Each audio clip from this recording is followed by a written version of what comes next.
오늘 하나님께서 우리에게 주신 생명의 말씀은 고린도후서 5장 13절에서 19절의 말씀입니다.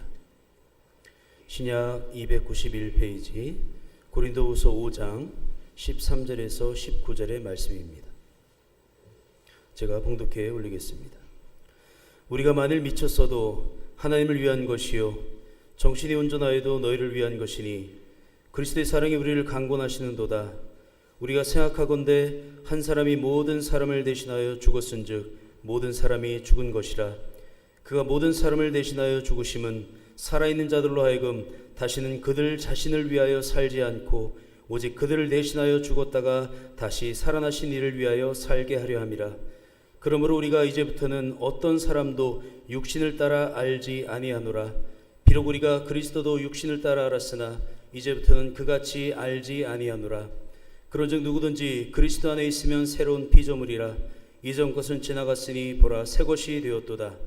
모든 것이 하나님께로서 났으며 그가 그리스도로 말미암아 우리를 자기와 화목하게 하시고 또 우리에게 화목하게 하는 직분을 주셨으니 곧 하나님께서 그리스도 안에 계시사 세상을 자기와 화목하게 하시며 그들의 죄를 그들에게 돌리지 아니하시고 화목하게 하는 말씀을 우리에게 부탁하셨느니라. 아멘. 이 시간 가브리엘 찬양대 찬양 후에 헌신하는 아름다운 삶. 하나님 감사합니다.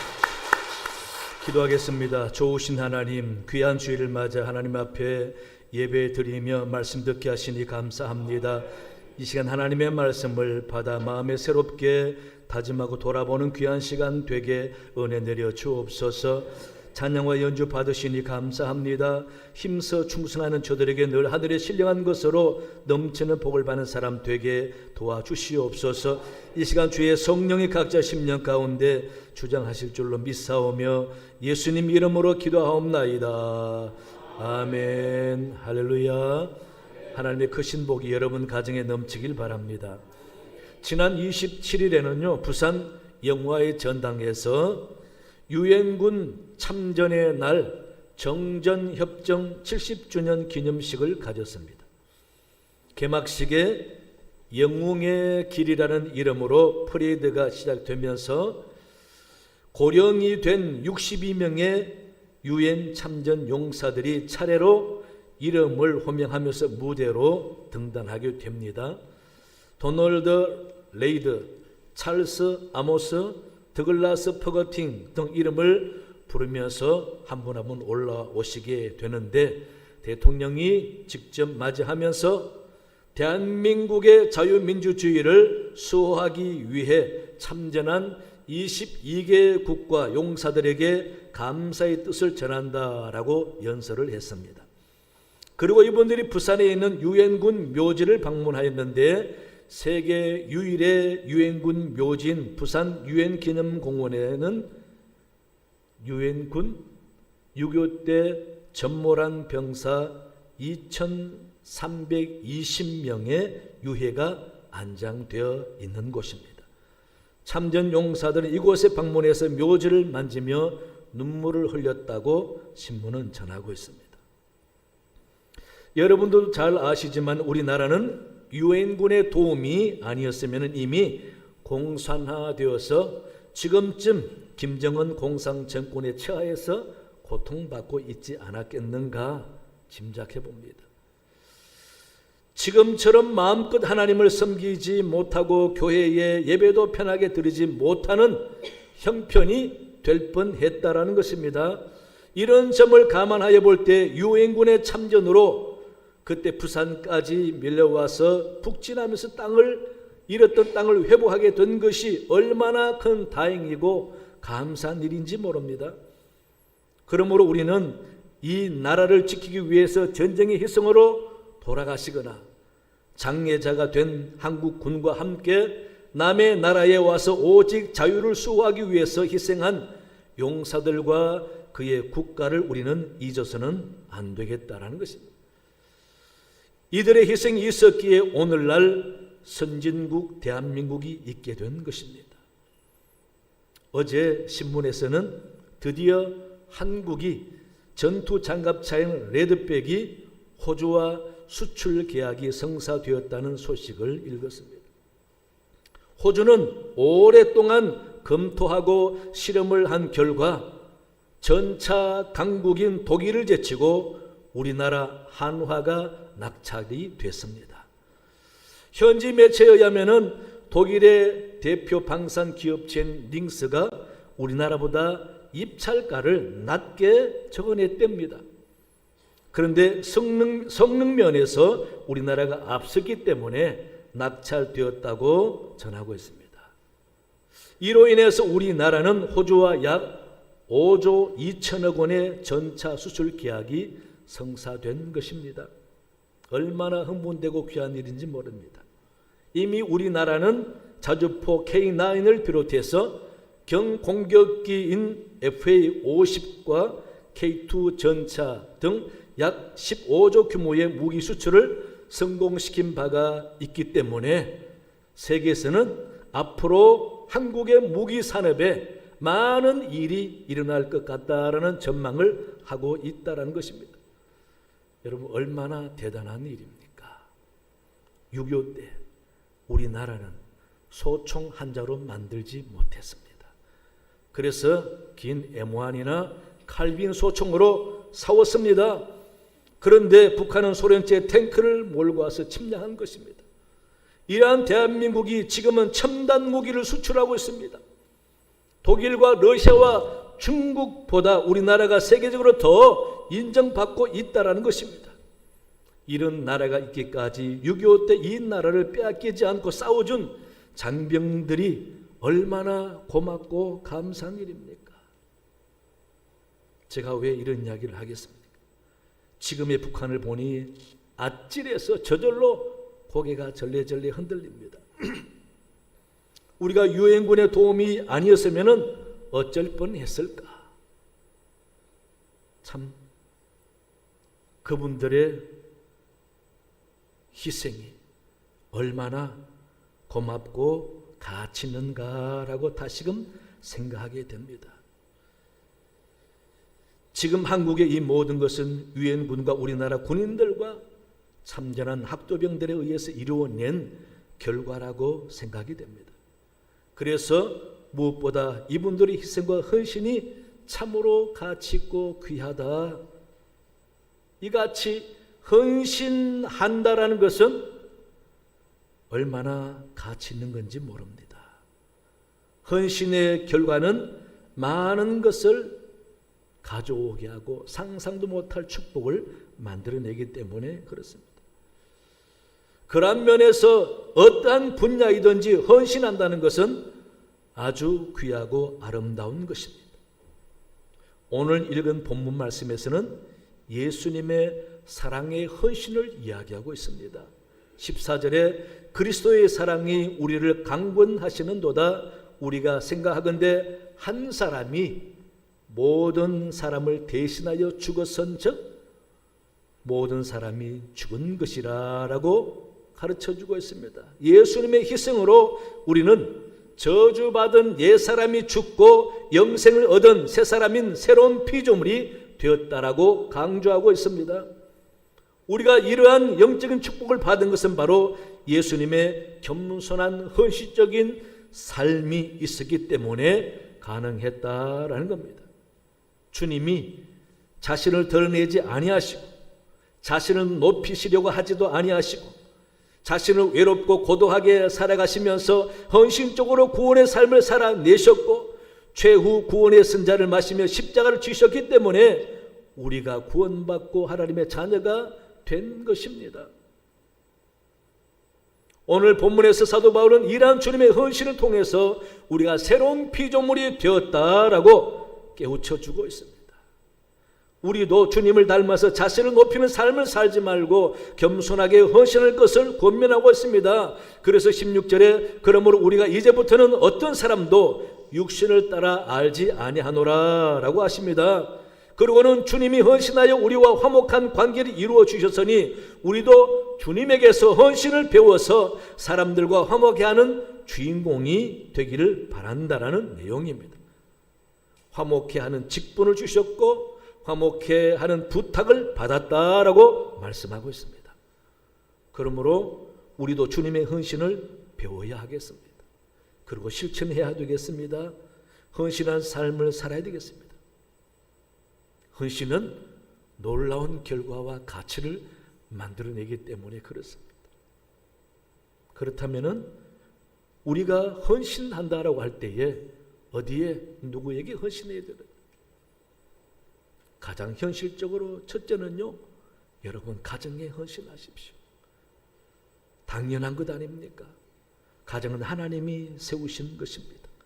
아담을 만드시고 갈릴리에서 하와를 만드시고 결국 둘을 살게 하시면서 자녀를 낳아 기르게 하시고, 그래서 가정은 이 지구상에서 가장 성스러운 기초 공동체에 달하는 것입니다. 이 가정이 든든히 서야 사회가 건강하고 국가도 건강한 것입니다. 가정이 뭔가 부실하면 사회가 험악해지고 국가도 위태로워지는 것입니다. 물론 가정 없이도 자식이 생기겠지만은, 그러나 그건 온전하지 못합니다. 생각만 해도 그의 실체와 미래가 끔찍하지 않습니까? 교육 없이 가정의 분위기를 모르고 험악하게 자기 맘대로 자란 사람들의 그 인성과 삶의 모습이 어떠할지 우리는 뻔히 짐작이 가는 것입니다. 그래서 가정이 얼마나 소중한지 모릅니다. 하나님께서는 가정을 만드셨기 때문에 우리 믿는 성도들에게는 가정을 잘 지키는 것도 하나님이 주신 사명이다 라고 생각해야 되는 것입니다. 한 가정이 화목하게 복된 가정이 되기 위해서는 실질적으로 무엇이 필요할까요? 헌신입니다. 평생 헌신하여 가정을 지킨 아버지의 숭고한 헌신을 통해서 가정이 든든하고 그 자녀는 그 바탕 위에서 또 새롭고 복된 삶을 살아가게 되는 것입니다. 평생 희생하여 헌신한 어머니의 아름다운 헌신을 통해서 자녀들이 사랑을 알고 따뜻한 마음을 배우면서 또 다른 가정을 이루어가게 되는 것이죠. 이렇듯 온전한 가정을 통해서 온전한 삶이 이어져 가고, 희생하는 헌신을 통해서 마귀와 어려움을 이기고 가정을 지켜낼 때에 그 가문의 역사는 써내려가게 되는 것입니다. 저는 아버지와 어머니의 희생과 헌신을 생각하면 지금도 너무 고맙고 눈물이 납니다. 여러분의 부모님들도 다 마찬가지지요. 각자 여러분들의 부모님의 헌신적인 삶을 더듬어 보시면은 코끝이 찡하고 얼마나 귀하게 다가오는지 모릅니다. 저는 지금도 아버지를 생각하면은 늘 죄송스러운 마음을 버릴 수가 없습니다. 한 가지 예를 하자면은 저녁 식사할 때 아버지가 제게 이야기합니다. 내일 아침에 소죽은 네가 끓여라. 난 할 일이 많아서 일찍 나가야 된다. 그럼 저는 네, 알겠습니다. 저는 대답은 잘합니다. 문제는 그 다음 실천이 조금 부족해서 어머니가 늘 쟤는 대답은 잘하면서 책임은 못 진다. 그래서 저는 마음이 좀 불평이 나지만은 내가 끓여야지 하고 잠을 잤는데 왜 그렇게 아침에 잠이 단지 모릅니다. 아버지가 일어나서 가시면서 어서 일어나, 소주 끓여야지. 그러면 저는 꿈깨로도 네 그러는데, 제가 꿈속에 들어봐도 제 목소리가 굉장히 불만이 가득 차가지고 억지로 대답하는 목소리가 제 귀에 들립니다. 그런데 일어나야 되는데 나도 모르게 자버립니다. 자다가 문득 깨다보면은 아이쿠 큰일 나네, 빨리 소주 끓여야지 하고 집 뒤편에 소죽 솥에 가보면은 이미 타다 남은 불씨가 남아있고, 소죽 솥은 저를 원망이라도 하는 듯이 하얀 입김을 뿜어내면서 저를 째려보는 것 같습니다. 이미 아버지는 소죽을 끓여 놓으시고 나가신 것입니다. 아이고, 아침 먹으러 오시면 제가 아버지 얼굴을 어떻게 보라. 그런데 아버지는 나무라지 않으십니다. 그러니 더 제가 미안하죠. 그런데 아버지 입장에서는 자는 꼴을 보니 소죽은커녕 아침에 제대로 일어나기는 할까 하는 마음에서 아마 한심한 생각에 나를 못 믿어서 당신이 다 해놓고 가신 것 같아요. 여러분, 제가 왜 미안하냐면요, 아버지의 고통을 알기 때문에. 밤만 되면 아버지는 돌아 누울 때마다 신음을 합니다. 아야야. 하루 종일 들 일하고 와서 잠을 자는 초원의 어르신들은요, 밤에 잘 때 아마 온몸이 몽둥이로 맞은 것처럼 아픈가 봐요. 나이 얘기해서 죄송하지만 저도 나이를 들어보니까 조금 피곤한 일만 있으면 밤에 온몸이 아파요. 여러분 그러시죠? 육체적인 들 일을 하루 종일 하신 분들은 오죽하겠습니까? 신음을 하면서 몽둥이로 맞은 것 같은 그런 몸을 잠시 잠을 자는 동안에 그렇게 못 견뎌 하시면서도 아침에 그 자식의 소주 끓여주면 얼마나 좋을까. 야속하게도 일어나지 않으니 아버지는 그저 내가 해야지, 내가 할 일이 하는 마음으로 하신 것 같아요. 그래서 늘 저는 아버지를 생각할 때마다 죄송스러운 마음을 버릴 수가 없습니다. 저는 여기서 한 가정을 위해 몸이 부서져도 신음할지언정 당신의 할 일을 헌신적으로 해내는 아버지를 통해서 저는 많은 것을 생각하고 깨닫게 됩니다. 이러한 부모님의 헌신을 보는 자식들은 부모의 책임이 무엇인지, 가정이 어떤 것인지를 배우게 되는 것입니다. 우리 사랑하는 성도 여러분, 가정이 얼마나 중요합니까? 가정을 잘 지키고 가족들에게 헌신해야 됩니다. 자식도 부모도 자기 가족 식구들에게 헌신하면서 가정을 서로 지켜나갈 때에 하나님은 그 가정을 통해서 놀라운 일을 해내시는 것입니다. 가정을 사명함으로 잘 지켜야 하나님께 영광이 되고 하나님 그 가정을 통해서 세상을 만들어가는 시작, 기초가 되게 하시는 것입니다. 그래서 정말 하나님을 잘 섬기기를 원한다면 가정에 헌신함으로써 하나님이 기뻐하는 가정을 만들어가는 여러분 되시기 바랍니다. 둘째는요, 교회에 헌신하십시오. 믿음 좋으신 의사 선생님의 간증입니다. 환자들을 많이 만나는데 그 환자들 가운데는 어떤 사람들은 가정 문제나 직장 문제나 여러 가지 문제로 인해서 신경성 질병, 노이로제, 스트레스로 인해서 힘든 환자들이 많다고 합니다. 그런 환자들 경우에 약을 가지고 처방을 해 주어도 한계가 있답니다. 그 직장에서 받는 스트레스나 가정의 문제 근본적으로 해결되지 아니하면은 약을 주어서 처방해 봐야 또 재발하고 도지기 때문에 그렇다라는 겁니다. 그래서 아예 그런 사람들에게 약을 처방해 주면서 꼭 하는 말이 있답니다. 한번 교회에 미쳐 보십시오. 그러면 달라질 수 있습니다. 라고 전도한답니다. 교회와 예수님에게 미치면은 직장에서 받는 스트레스나 가정에서 받는 스트레스도 이길 수 있다라고 그 의사선생님은 믿는 겁니다. 그래서 좋은 곳에, 정상적이고 건전한 곳에 미치는 사람은 결과가 당연히 좋겠지만 좋지 않은 것에 미치게 되면은 가문도, 가정도, 인생도 망치게 되는 거죠. 도박이나 술이나 춤이나 마약 같은 데 미치면은 안 되는 거죠. 여러분, 우리 예수 믿는 사람들은 하나님으로부터 놀라운 사랑을 받았습니다. 이 사랑으로 인해서 우리가 새 생명을 얻었습니다. 그것 때문에 우리는 새로운 피조물이 되었다라고 오늘 말씀하고 있습니다. 따라서 우리는 예수님과 교회에 미쳐야 합니다.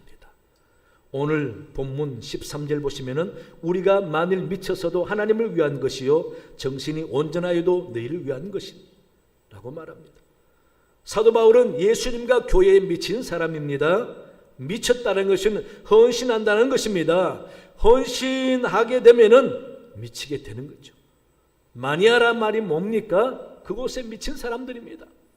우리는 예수 믿는 사람들입니다. 교회 마니아가 되어야 하는 것입니다. 그래야 우리 영혼이 살고 가정이 삽니다. 교회가 왜 중요합니까? 우리 주님이 세우셔서 뭔가 하나님이 원하시고 주님이 뜻하신 바가 있기 때문에 교회를 세우시는 것입니다. 바울은 평생 이 교회를 위해서 미친 사람입니다. 사도행전 26장 24절 보시면은 바울의 말을 들은 베스도라는 로마 총독이 바울에게 말합니다. 베스도가 크게 소리내어 이르되 바울아 내가 미쳤도다. 내 많은 학문이 너를 미치게 한다 라고 바울을 평가했습니다. 총독이 보니 바울이 예수와 교회에 미친 사람인 것입니다. 그렇게 바울에게 말합니다. 주님은 교회를 세우시고 기대하는 바가 있는 겁니다. 우리를 위해서 축복을 주시기 위함도 있지만 교회가 교회되기 위해서 하나님께서 원하시는 뜻을 이루기도 원하시는 것입니다. 그렇기 때문에 하나님의 기대와 하나님의 세우심 있는 교회는 세상의 그 어떤 것보다 가장 거룩하고 신성한 것입니다. 그래서 이 교회를 향해서 우리는 내 생각으로 함부로 말하는 것을 조심해야 됩니다. 의자가 없이 천막 쳐놓고 가마떼기를 깔아놔도 교회는 교회입니다, 여러분. 교회는 좋고 나쁘고로 평가하는 것이 아니라 하나님께 예배하고 받은 은혜 감사하여 하나님께 겸손히 나와 자신을 고백하며 은혜 받고 복을 받는 곳입니다. 하나님의 눈과 귀가 있는 곳입니다. 그러니 성도들은 교회에 와서 예배도 드리고 기도도 하지만 교회를 교회답게 세워야 할 책임도 있는 것입니다. 여러분 가정 잘 돼야 되잖아요. 여러분 나가는 직장도 잘 돼야 되잖아요. 여러분이 다니는 교회도 잘 돼야 되잖아요. 뒷전에서 평가만 하는 사람이 아니라 교회가 교회 되기 위해서 내가 해야 할 일을 충실히 잘 해내는 것입니다. 헌신적으로 잘 해내는 것입니다. 그래야 교회다워지는 것입니다. 교회가 은혜롭고 사랑이 많은 곳이 되기 위해서 여러분 기도하고 헌신하십시오. 또 교회가 하나님의 구원의 방주가 되기 위해서 여러분 기도하고 헌신하고 전도하시기 바랍니다. 교회는 하나님께서 우리에게 복을 주시려고 축복의 통로로 삼으신 것입니다. 교회에서 성전에서 기도하는 모든 기도 하나님이 듣겠다고 오래전부터 약속하셨습니다. 그래서 여러분 믿음 있는 사람이면은 교회 생활에 힘들지 않습니다. 오히려 자신을 희생하고 헌신해서라도 교회를 교회답게 하려고 애쓰는 것입니다. 그저 바쁜 일상과 돈 벌고 내게 주어진 삶을 정신없이 살다가 잠깐 교회 와서 예배드리고 얼른 집에 가서는 까맣게 잊어버리는 또 한 주간의 일상의 삶을 사는 그런 삶. 물론 바쁜 사람들 그럴 수밖에 없죠. 그런 사람 집에서라도 기도하면서 교회를 위해서 교회 일꾼들과 주의 종과 교회 모든 일들을 위해서 기도하시기 바랍니다. 참 중요한 일입니다. 내 마음에 기도 제목이 우리 교회가 은혜스럽고 하나님이 세우시고 사용하는 교회가 되길 바라는 간절한 기도, 분명히 주님의 마음을 감동시키는 것입니다. 따라서 교회 여러분, 교회 생활에 시험 들지 마시고 교회를 위해서 기도하는 여러분 되시기 바랍니다. 여러분의 자리를 잘 지키시고 헌신하시기 바랍니다. 출석도 헌신하시고 맡은 사명도 헌신하시고 교회에 대한 마음 자세도 헌신된 마음을 가지고 교회를 아껴보시면은 교회가 부실해도 그 사람 마음을 보시고 하나님은 그 사람에게 복을 주시는 것입니다. 이것이 하나님의 은혜입니다. 여러분, 교회를 통해서 하나님이 복을 주는 길이 있다라고 믿으시고 교회를 소홀히 하지 마시고 정성껏 교회에 참여하고 예배를 잘 드려서 헌신된 모습을 통하여 하나님께 복을 받는 여러분 되시기 바랍니다. 셋째는요, 여러분 직장에서 헌신하십시오. 요셉을 보시면은 자기 신분이 노예임에도 불구하고 그 주인 보디발 집에서 정말 헌신했습니다. 얼마나 헌신하고 정직하게 잘했으면은 아직 결혼 안 한 청년이고 그것도 이방 사람 노예인 요셉에게 자기 집안 모든 걸 다 맡깁니까, 여러분? 아무나 그렇게 못 맡기죠. 그만큼 주인 보디발이 볼 때에 요셉은 원망 불평 없이 마치 내 집의 일처럼 자기 일처럼 헌신했다라는 겁니다. 그랬으니 맡기는 겁니다. 여러분 명심하십시오. 예수 믿는 사람은 어느 곳에서든지 헌신하는 사람을 통해서 하나님은 그 사람을 통해서 놀라운 일을 하십니다. 분명합니다. 여러분. 그 신분이 그 직책이 무엇이냐가 중요하지 않습니다.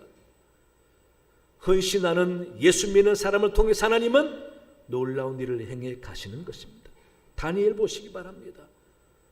다니엘은 자기 나라 침략해 와서 멸망시키고 자기 부모를 죽이기까지 한 바벨론에 끌려가서 신하가 됐습니다.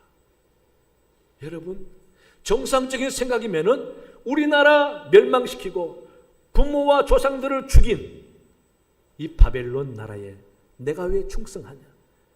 두고 봐라, 기회를 봐서 왕을 죽이든지 한번 크게 일을 내겠다, 원수 갚겠다라는 생각이 세상 사람들의 정상적인 생각 아닙니까?